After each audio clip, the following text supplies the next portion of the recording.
단독주택, 예,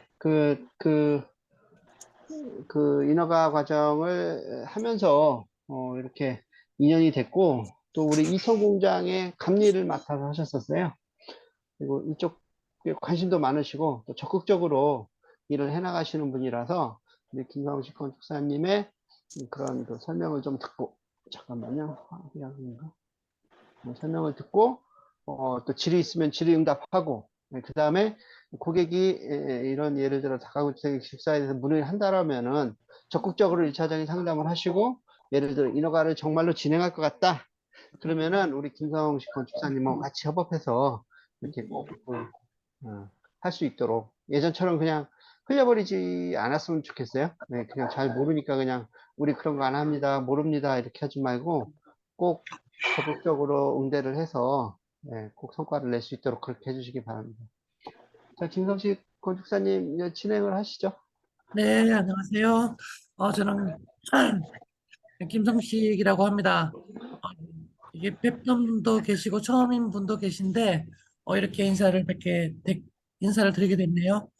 오늘 일단 모듈러 다가구 주택 저번에 계획했던 내용들 가지고 그 위주로 주요 이슈 사항들 말씀드리고 그다음에 서로 이야기 나누면 될 것 같습니다. 우선은 처음에 는 이제 계획안을 보내드린 내용들, 그 세부적인 내용들 먼저 소개차 설명드리고, 그다음에 요 시설이 어떤 시설들이 이게 우리가 적용 가능한 시설들이 어떤 게 있고, 그것마다 어떤 법적인 특성들이 있는지 살펴보고, 그 다음으로는 그 모듈러 주택을 진행함에 있어서 이제 법적인, 제도적인 이슈 사항들이 어떤 게 있는지 말씀드려보면 일단 이야기를 할 수 있는 토대는 될 수 있을 것 같습니다. 우선 다가구 주택 계획안에 대해서 간략하게 설명드리겠습니다. 이미 이제 웹사이트 통해서 올라가 있는 그림들이라서 익숙하실 것 같습니다. 이거는 다가구 주택을 기준으로 작업을 한 것이고요.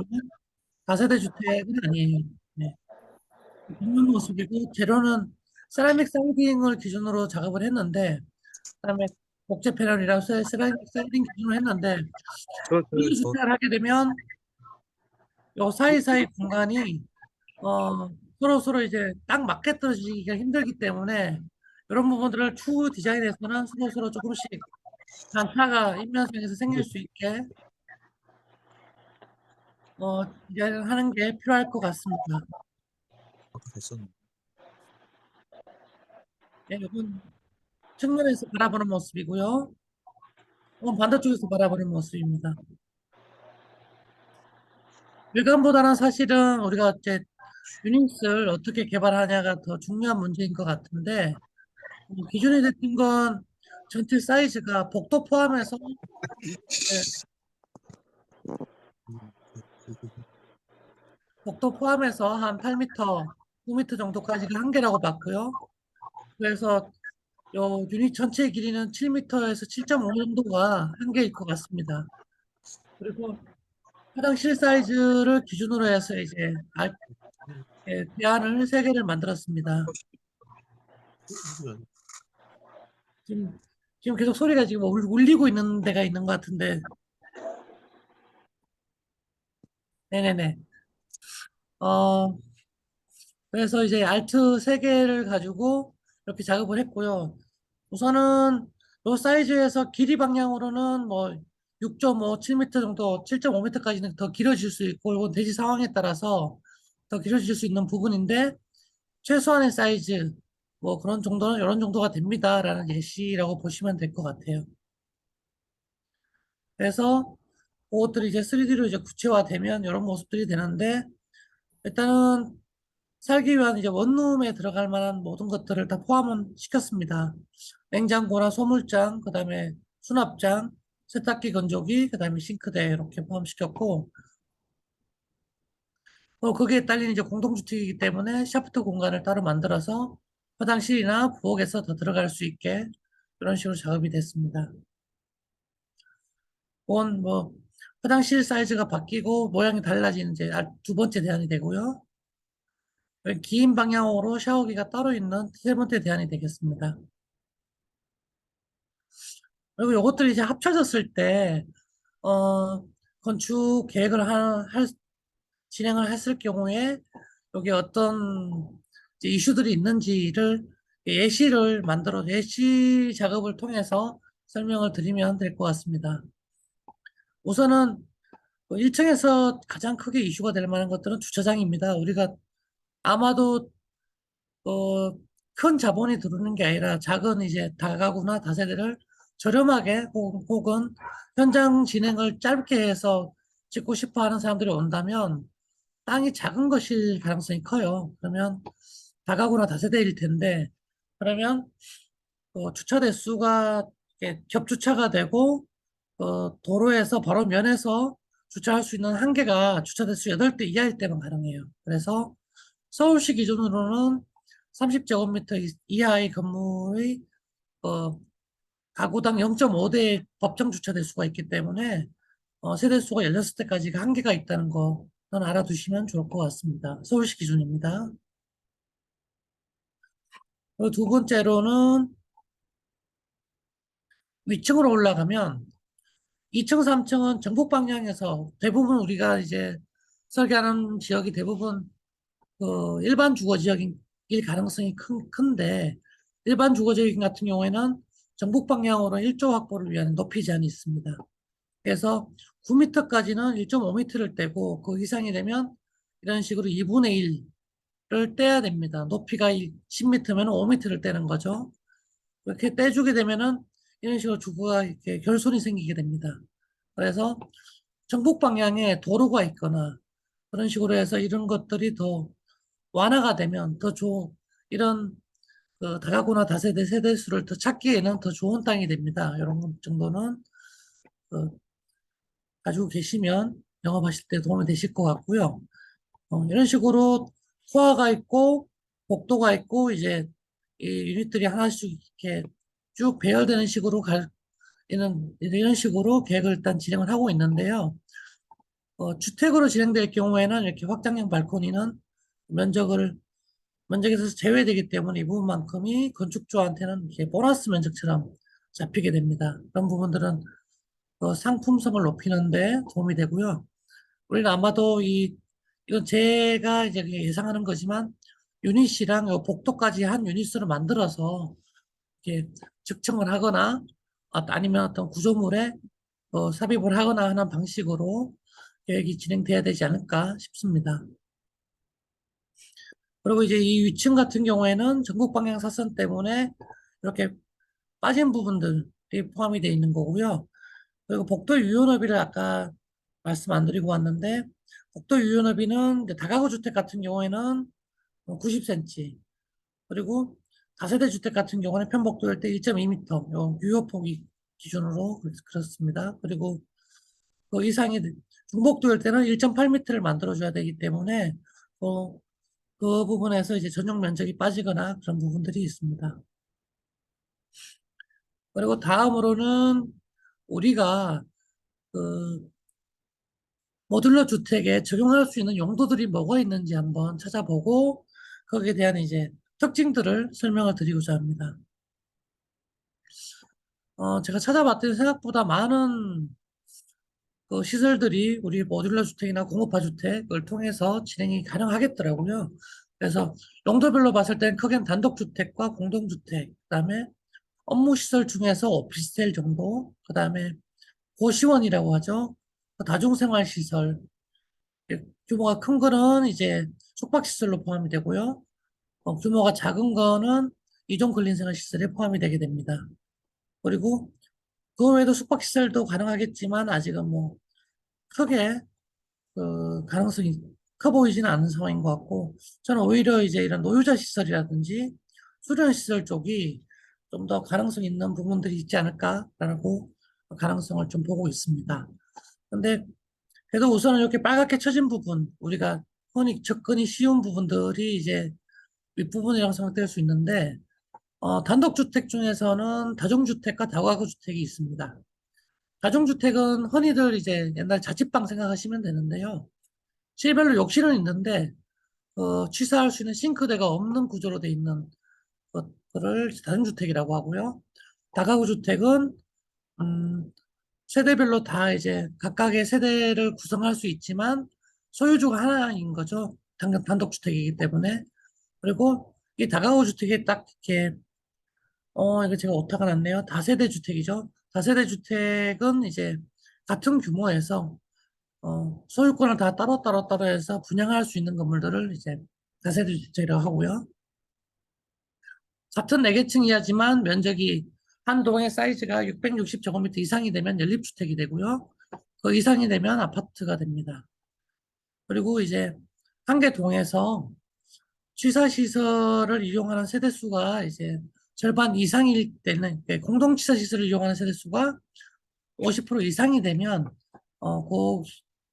그 용도는 이제 기숙사로 넘어가게 됩니다. 그리고 업무시설 같은 경우는 오피스텔이 우리가 이제 접근이 가능한 시설일 것 같은데, 발코니 설치가 불가능하다는 단점이 있습니다. 이거는 우리 뭐 사업적으로는 면적은 똑같지만, 건축주가 봤을 때는 발코니만큼이 보너스 면적이 없어지는 거기 때문에 상품성이 떨어진다라고 생각할 수 있는 예시가 있습니다. 그리고 뭐 어떤 사업자나 고시원을 만드는 사람이 작은 규모로 고시원을 만든다면 가정생활시설 같은 경우에도 우리가 접근하기가 좀 가능성이 있는 용도이지 않을까 싶습니다. 다음으로 주요 이제 법적 이슈 사항들을 한번 살펴보겠습니다. 가장 크게는 이제 아까 말씀드렸던 이제 소규모 주차장은 이런 식으로 나오고 뭐 내부에 뭐 피난 통로라든지 이런 내용들도 있고요.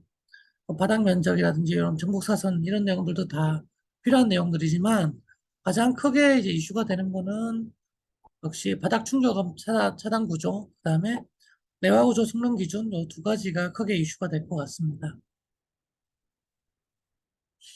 우선 이제 소음 방지를 위한 층간 바닥 충격음 차단 구조 기준이라는 그 기준에 대한 내용인데요. 어, 요약을 해보면 아까 말씀드렸던 시설들 중에서 우리가 그 법에 걸려서 그 해당이 되는 사항들은 다가구 주택부터 다중생활 시설까지 모두 해당이 됩니다. 해당이 되는데 그, 그 법적 기준을 살펴보면 소음 방지를 위한 층간 바닥 충격 차단 구조 기준이라는 그 기준이 있습니다. 나라에서 뽑아낸 그 적용 범위가 이런 식으로 나와 있고요. 여기서 30세대 이상과의 그, 그 사업 계획 승인 대상인 공동주택 같은 경우에는 따로 이제 주택 건설 등에 관한 규정에 따라서 바닥 구조에 대한 그 내용이 더 강화돼서 어, 기준이 정해져 있고요. 아까 말씀드렸던 사업 승인 대상이 아닌 우리가 하게 될 가능성이 큰 요 시설들 같은 경우에는 요 기준에 따라서 바닥 구조를 만들어 줘야 됩니다. 차이를 본다면 주택법에 따라가는 경우에는 그 두 가지를 모두 만족시켜 줍니다. 그러니까 콘크리트 슬래브 두께도 210mm, 10mm 이상이 돼야 되고, 그리고 어, 그 충격음에 대한 어떤 데시벨 기준치에 대한 것도 만족을 시켜준다. 둘 다 만족시켜야 되는 상황인데, 다행히 우리가 이제 하는 국 같은 경우에는 바닥 충격업 그 기준에 대해서 충격업 차단 구조로 하거나 표준 바닥 구조에 적합해야 되는데 표준 바닥 구조는 목조가 없기 때문에 층간 바닥 충격음 차단 구조에 의해서 설계를 진행해야 되는 상황입니다. 그래서 여기서 말하는 이제 바닥 충격업 차단 구조라는 거는 어, 바닥 충격업 차단 구조의 성능 등급을 인정하는 기관의 장이 차단 구조의 성능에 이제 만족한다라고 인정한 바닥 구조를 말하는데 제가 찾아본 바로는 그 캐나다에서 2019년에 이미 이제 인정서를 받아놓은 부분들이 있긴 하더라고요. 그래서 그 설계를 진행했을 때 그걸 기준으로 해서 뭐 하이브리드 구조로 한다든지 그런 식으로 해서 사당 이 성능을 만족시킬 수 있는 바닥 구조를 만들어야 되는 그런 상황입니다. 그리고 참고로 아까 이야기했던 그 표준 바닥 구조 종류를 보시면 이런 식으로 콘크리트 슬래브를 기준으로 다 이제 표준 바닥 구조가 만들어져 있습니다. 그래서 지금 현재 법규상으로는 어, 사업 승인 대상이 되는 그 공동주택 같은 경우에는 목조로는 진행하기 힘든 상황입니다. 그리고 아까 말씀드렸던 그 하이브리드 구조로 돼 있는 이런 그 토핑을 통해서 여기 충격음을 조금 흡수하는 이제 구조 캐나다 우드에서 받은 이제 그 디테일인데 여기에 대해서는 제가 좀 더 공부가 진행이 돼야 될 것 같고 사업이 진행이 되면 요게 정말로 충격음이 이하가 되는지는 한 번 더 인정을 받아야 될 상황입니다. 다음으로 이제 내화 구조에 대한 내용입니다. 주거 시설만 놓고 봤을 때 결론적으로 말씀드리면 4층 이하고 20m 이하일 때는 1시간 정도의 그 내화 성능을 만족시키면 됩니다. 그리고 4층에서 5층 이상이 돼서 이제 5층이 되고 뭐 12층 이하일 경우에는 그 보호기둥 기준 갔을 때도 2시간 정도, 바닥도 2시간 정도의 그, 그 내화 성능을 유지한 그런 구조재를 사용하면 됩니다. 근데 다행히 몇 개의 기사나 이제 자료들을 찾아봤더니 그 이미 이제 CLT를 뭐 집성모옥을 이용했을 경우에는 2시간까지 그 내화 성능이 확보되는 어떤 연구 결과나 인증서가 이미 확보가 돼 있는 것 같더라고요. 표준 인증서가. 그래서 그렇게 보면 12층 이하일 때는 지금으로서는 뭐 충분히 가능한 상황이라고 판단되어집니다. 법적 기준은 이런 상황인데 내화 구조가 대부분 다 이제 철근 콘크리트 구조나 철골 구조는 이런 식으로 다 기준이 정해져 있습니다. 그런데 우리 같은 경우에는 목조에 대해서는 특별한 기준이 없기 때문에 8번, 9번, 10번 항목에서처럼 시설에서 혹은 기관에서 인정한 성능 기준을 가지고 이제 내화 성능이 나온다라고 주장을 해야 되는, 인정을 받아야 되는 그런 상황입니다. 요 아까 그 표에 근거가 되는 요 내용이고 여기서 주거시설 부분을 제가 발췌한 것인데 그 외의 시설들 같은 경우에도 1시간에서 2시간까지 층 기준에 따라서 그렇게 소유하게 진행되고 있는 걸 확인해서 볼 수 있습니다. 네, 여기까지가 제가 준비한 내용입니다.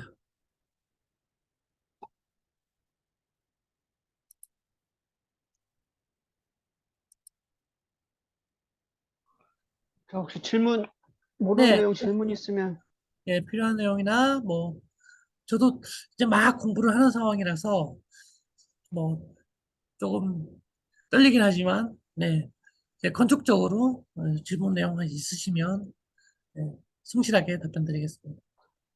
지금 어쨌든 내용을 들어보면은, 네네. 아마 혼란스러우실 것 같아요. 그동안 우리가 뭐 내화라든가, 뭐 층간소음, 뭐 이런 거는 거의 검토하지 않았었고, 뭐 정북 방향 이격거리, 뭐 사선 제한, 뭐 이런 거, 사선 제한이 없어졌나요, 참, 지금? 사선 제한에 대해서 내년 여름까지 보완해가지고 개정되는 것을 목표로 지금 개정이 추진되고 있습니다. 아, 그래요? 네, 예, 그래서 그런 이게 용어, 네, 네, 그런 획기적으로 용어, 좋아질 가능성이 있는데 이런 네. 부분은 그렇게 정리하시면 어떨까 싶습니다. 이게 땅이 그때그때 다 달라질 거고 거기에 따라서 어떤 모듈이 어떤 식으로 조합이 되고 어떤 식으로 이 코어가 배치돼야 되는지는 건축 계획을 그때그때 다시 해야 될 상황입니다. 이 건물들은 그런 것들은 오히려 건축 설계사무소를 저를 연결해 주시고 이쪽에 문의하십시오라고 하셔도 될 것 같아요. 음, 그래서 하여튼 그동안 우리가 이제 다루지 않았던, 그런 내용들이 좀 많아서 많이 헷갈리실 텐데, 사실 한번 해보면은, 뭐 크게 어려운 게 없고, 뭐 힘들 게 없는데, 안 하다 보니까 아마 두려움을 가질 것 같긴 해요. 하지만은, 이런 건축 사례를 한번 좀 겪어보면은, 그 다음에는 이해가 잘 갈 것이고 어렵지 않을 것 같아요. 그리고 여러분들이 법규라든가 이런 거를 풀을 수는 없어요. 그런 거는 건축사님이, 지금 김성식 건축사님한테 의뢰를 해서 풀으시면 되고, 다만 우리가 영업을 할 때는 모듈러 주택의 장점, 예를 들어 뭐 지금 다가구 주택을 한다 그러면은 보통 다가구 주택이나 이런 원룸 같은 경우에는 도심이 많아요. 근데 도심에서 가장 힘든 거는 민원이에요, 민원. 맞습니다. 워낙 소리도 많이 나고 네, 차가 움직여야 되기 때문에 민원 때문에 사실 이쪽 업계에 보면은 현장을 맡아서 진행할 현장 소장을 구할 수가 없어요. 전부 맞습니다. 다 손을 들어버리거든요. 너무 네, 힘드니까 네, 아무도 안 하려고 해, 현장 소장을. 네, 그러니까 그런데 우리는 굉장한 장점이 있잖아요. 사실 우리가 소음이 일어나는 거는 뭐 기초 작업할 때 하고 그다음에 크레인으로 적층할 때, 그리고 나머지는 큰 소음이 없어서 민원 발생 가능성이 현저히 낮다라는 거를 고객들한테 얘기를 해야 되고, 그 다음에는 공사 기간이 굉장히 짧다. RC적으로 오면 공사 기간이 보통 뭐 1년, 뭐 넉적 1년은 걸리잖아요. 근데 우리는 예를 들어 뭐 규모에 따라 다르겠지만 한 달 아니면 가능하다. 그래서 그런 공기를 10분의 1로 단축할 수 있다라는 거. 물론 뭐 단가는 조금 큰 차이가 없을 것 같긴 해요. 왜 그러냐면 아시죠도 공동주택이나 이런 뭐 다가구 주택은 좀 저렴하거든요, 공사비가. 예, 그래서 우리는 뭐 더 저렴해질 수는 없거든요. 지금 현재 수준에서 저렴해질 수는 없어서 공사비에서는 제 생각에는 평당 한 50만 원 정도 아, 저렴할 것 같긴 해요. 예, 현장에서 RC조로 하는 것보다 50만 원 정도 저렴할 것 같긴 한데, 어쨌든 그것도 장점이겠죠. 공사 기간, 민원, 그다음에 공사비, 요거를 고객들한테 설명을 해서 우선은 우리 거에 대한 긍정적인 인식을 가지게 하고, 그거에 대한 그 대지에 대한 검토는 어차피 도심에서 지어질 때는 건축사분이 모든 거를 다 검토를 해요.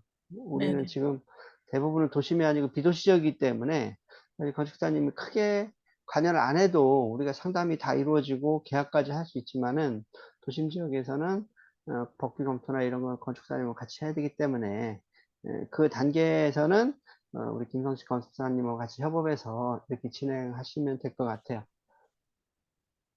그리고 또 하나는 그 뭐 제일 중요한 게 내화, 1시간 내화 기준이 제일 중요하죠. 우리 4층 이상이 뭐 아직까지는 많을 것 같지 않고 4층 이하로 봐야 되니까, 네네, 내화 1시간은 지금 석고보드,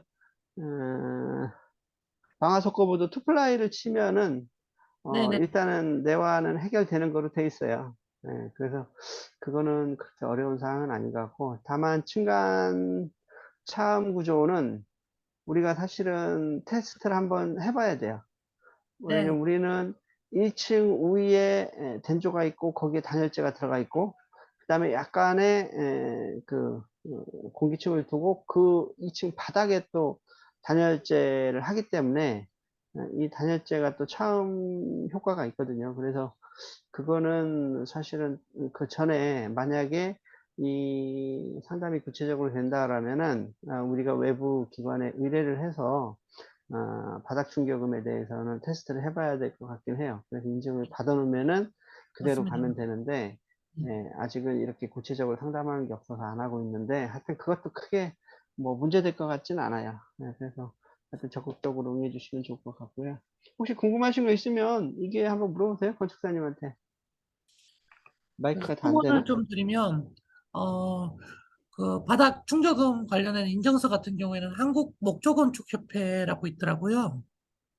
네, 그 자료실에 봤더니 인증서가 있긴 있더라고요. 제가 자세히 그 열람해서 보진 못했는데 거기 있다는 것까지만 확인했습니다. 네, 표준 상세 같은 게 있을 것 같아요. 보니까.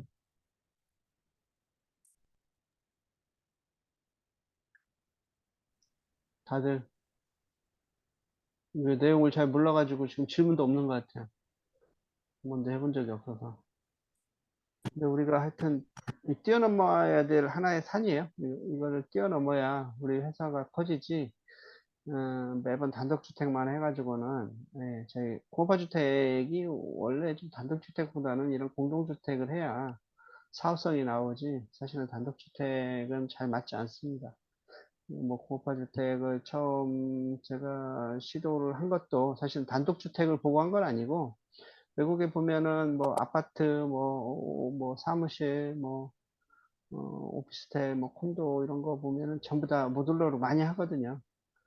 네, 그래서 그런 것들을 많이 보고, 야, 우리도 이제 저렇게 가겠구나, 가야 되겠구나라는 차원에서 모듈러 건축을 생각을 한 거지, 단독주택 시장만 보고 한 건 아니에요. 하지만 우리나라가 이제 그런 시장이 아직 형성은 안 된 거고, 앞으로는 뭐 어쩔 수 없이 될 수밖에 없는, 예를 들어 지금 그 콘크리트 주택 같은 경우에는, 음, 목수들 구하기가 굉장히 힘들어요.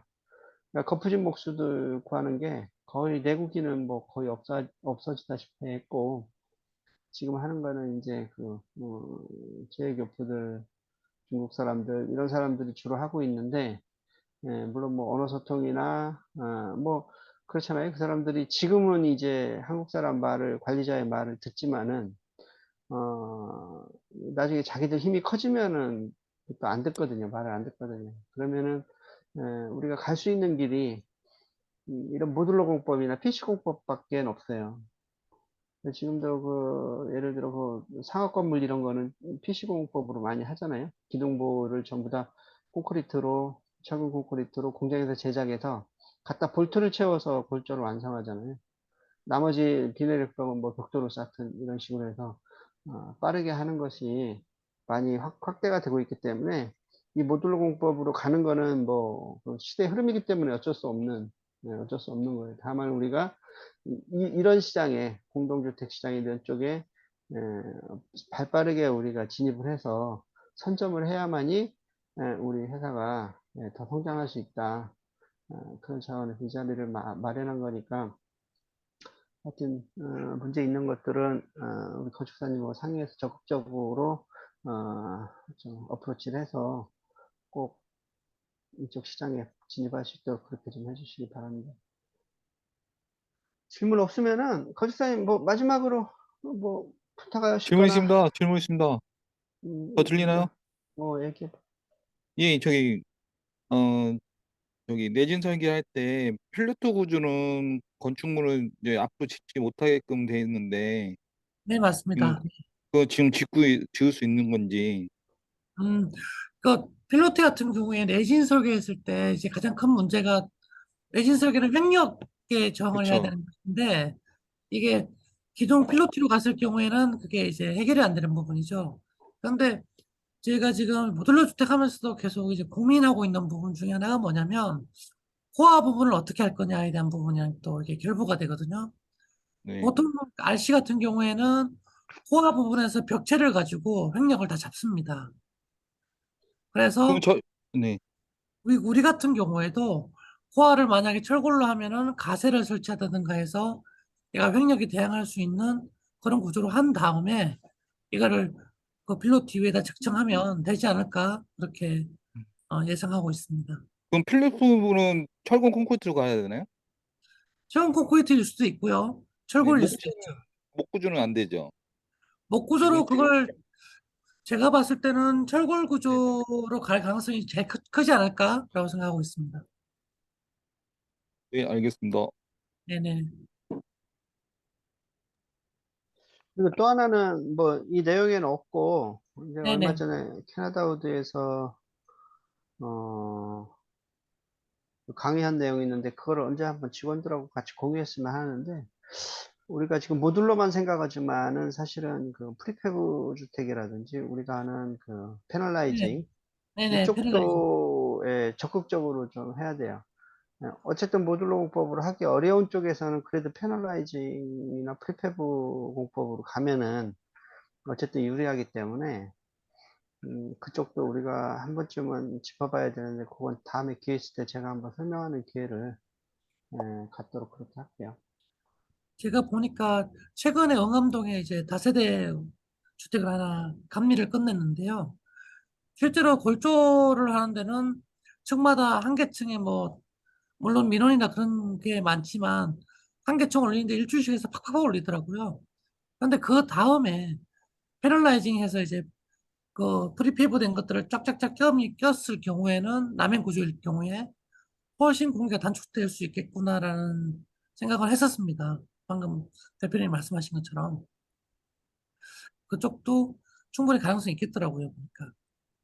우리가 뭐 내화라든가 이런 부분이 해결이 잘 안 되면은 사실 지금 말씀하신 것처럼 뭐 RC조로 기둥보호를 해놓고 그 네, 안에다 끼워 넣을 수도 있고, 그렇죠. 예를 들어 H빔으로 골조를 세워놓고 그 사이에 뭐 끼워 넣어도 되고, 적층한 다음에 다시 그 H빔을 조립하고 그 다음에 또 적층한 다음에 H빔을 조립하고 이렇게 해서 고층화를 얼마든지 할 수 있거든요.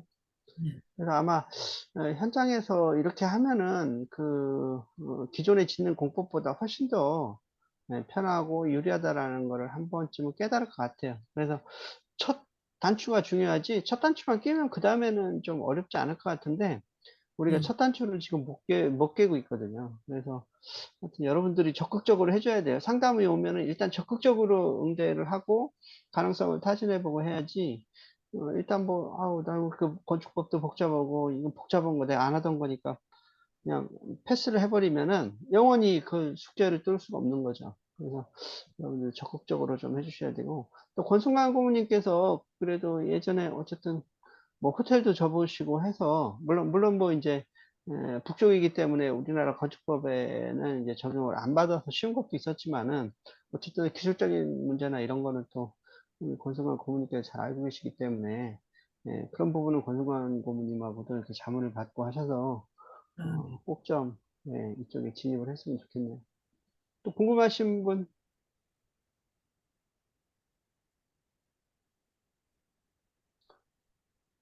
궁금하신 거 없으면은 오늘 회의를 마치기로 하고요. 하여튼 김석희 건축사님 고생하셨고요. 요 자료는 한번 저희한테 보내주시면은 저희가 직원들한테 네, 같이 보도록 그렇게 좀 할게요. 네, 알겠습니다.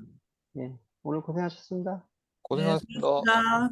네, 이것으로 이것으로 오늘 회의를 마치도록 하겠습니다. 네, 수고하셨습니다. 수고하셨습니다.